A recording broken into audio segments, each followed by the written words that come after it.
Hi everybody, it's Jessica, the Dollhouse Curator, and welcome back to the Curated Dollhouse. This week we are doing our Curator's Corner segment for our February Challenges Dollhouse. Enjoy! Hi everybody, it's Jessica, the Dollhouse Curator, and welcome back to the Curated Dollhouse. So today we are going to do another segment of the Curator's Corner, and I'm going to take you room by room, step by step through the entire February Challenges Dollhouse, which is the recent dollhouse that we have up. So for the month of February, I decided to do 2 Instagram photo challenges, and I wanted a space that I didn't have to go through and create some mini dioramas or fiddle around with a lot in order to get all of the pictures that I wanted for those 2 photo challenges. So lo and behold, the February dollhouse was created.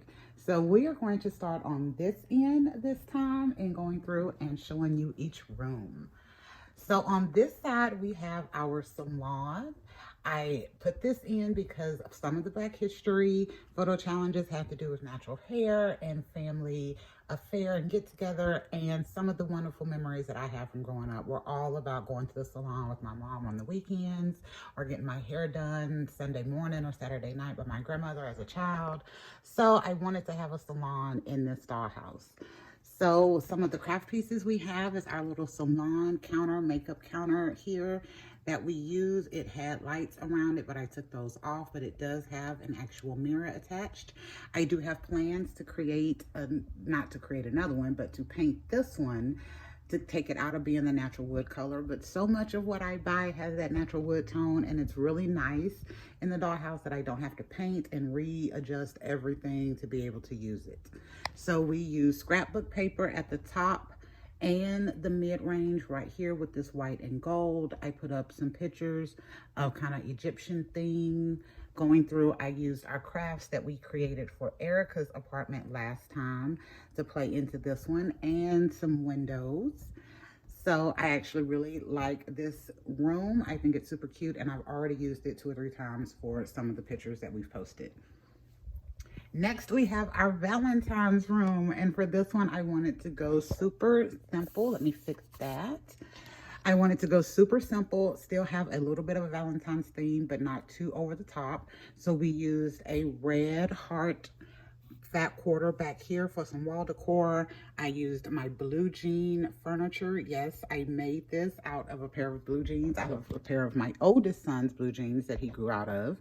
And I thought the colors were really nice and it coordinated well, and it was really romantical looking without being too over the top. So that is our Valentine's room.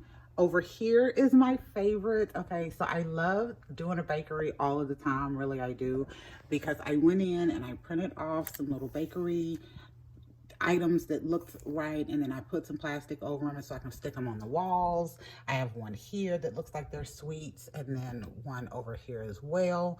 I used the artwork from the Erica's apartment that I created to kind of tie in these colors.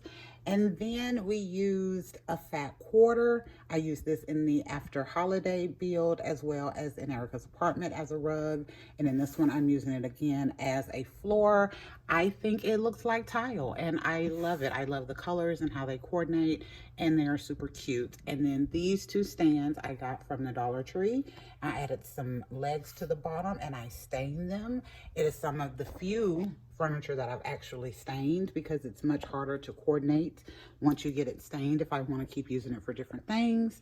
And we put just a cute little menu that I printed offline here at the back just to kind of give it a little extra something and to really look like a real bakery. Next, we have our living room. So I wanted to do a really simple space for the living room that I could use with my male dolls and my female dolls. I wanted it to be really generic looking.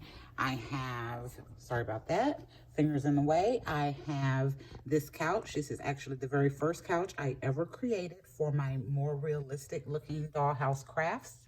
And about 1.5 years later, I recovered it to make it gray. It initially was blue and white stripes like this gray and white pillow, but I recovered it to give it just a gray and natural wood look, again, to be able to tie all of those wood looking items together.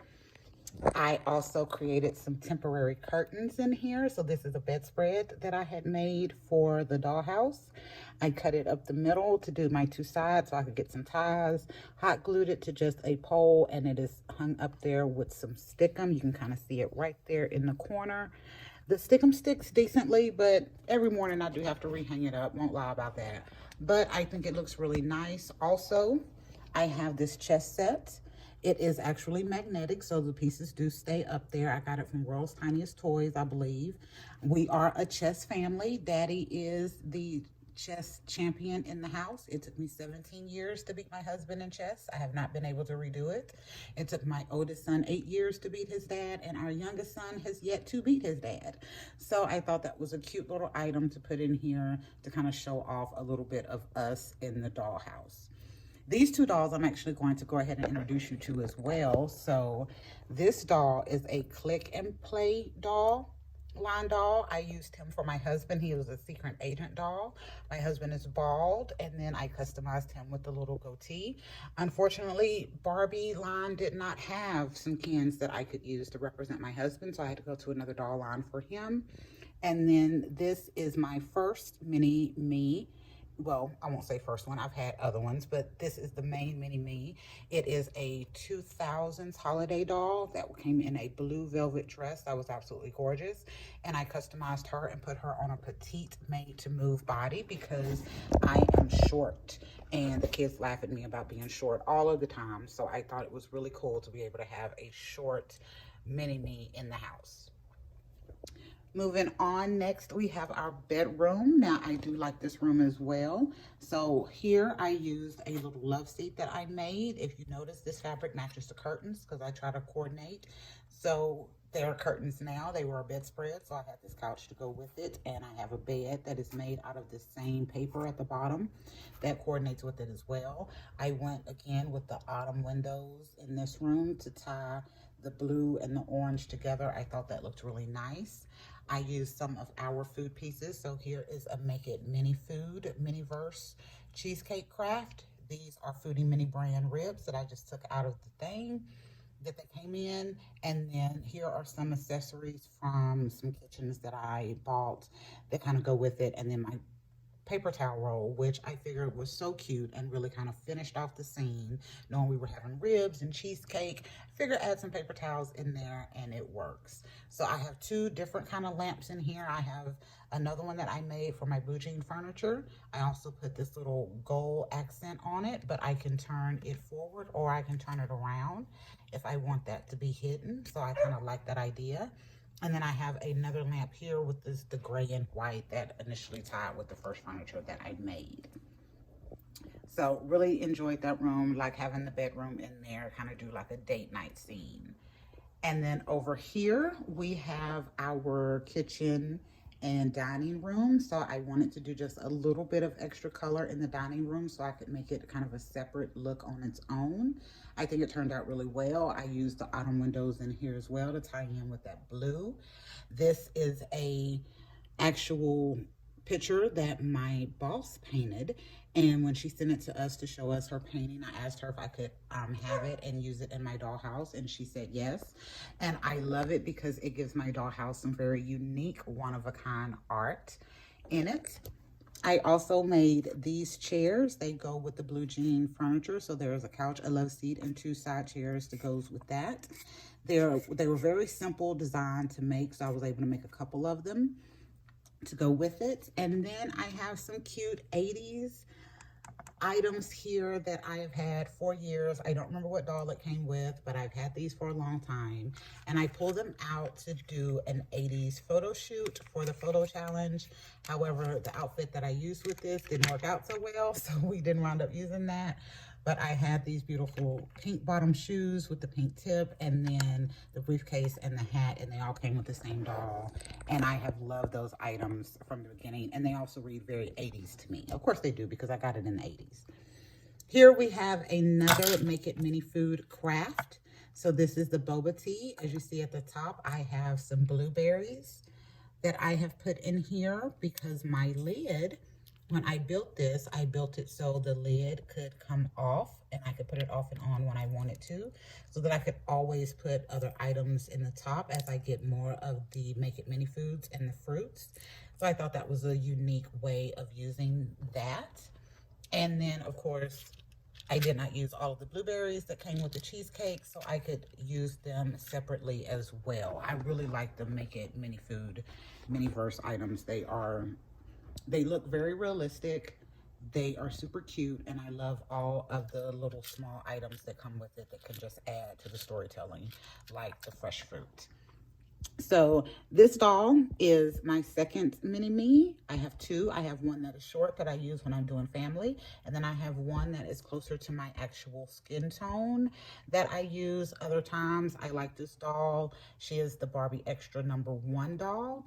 I love the face mold. I have this face mold in I think 3 or 4 dolls now, but I wanted one with a skin tone that was closer to mine, and that Barbie Extra had it, and it was wonderful. So for the kitchen in this one, I did my brown and green kitchen. It was the one. This is the first kitchen that I created that was very realistic looking. I created another one, was not realistic looking, would not recommend. I wouldn't even show you pictures. It was that bad. But this is very realistic looking. It is brown and gray. I did again with the open shell so I can use for display. This time, like with Erica's kitchen last week, I actually, or not last week, but last video, I used the shelves to actually display pots and pans and dishes instead of mini brands.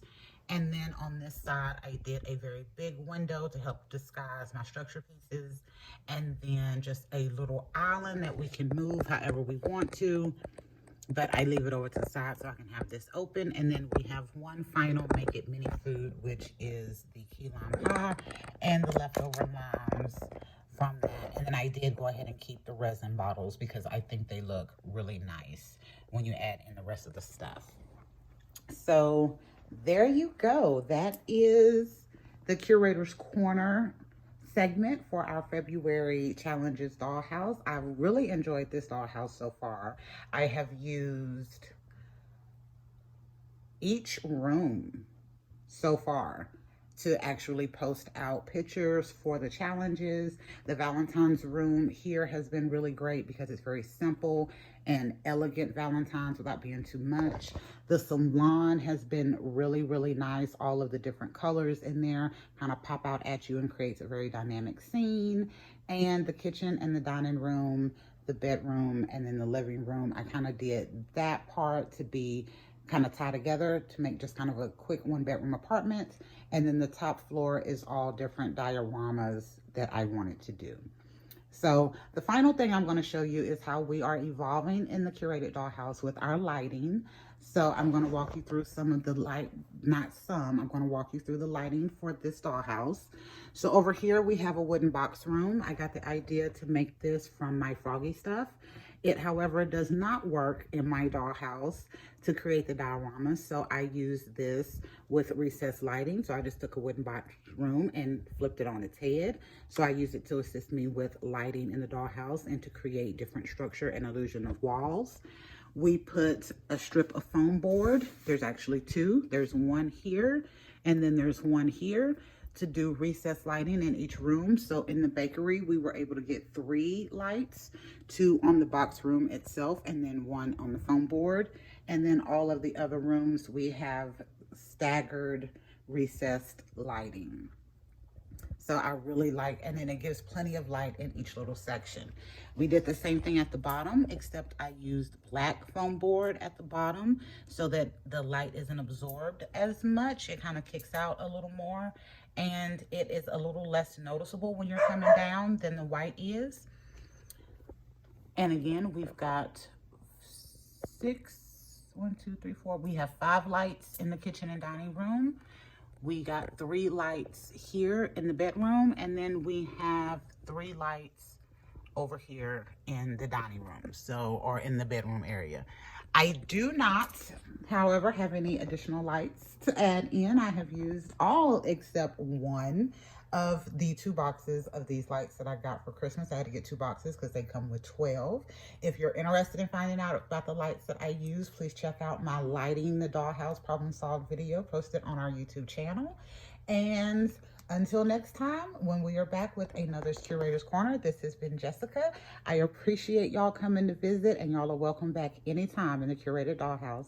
Bye, y'all.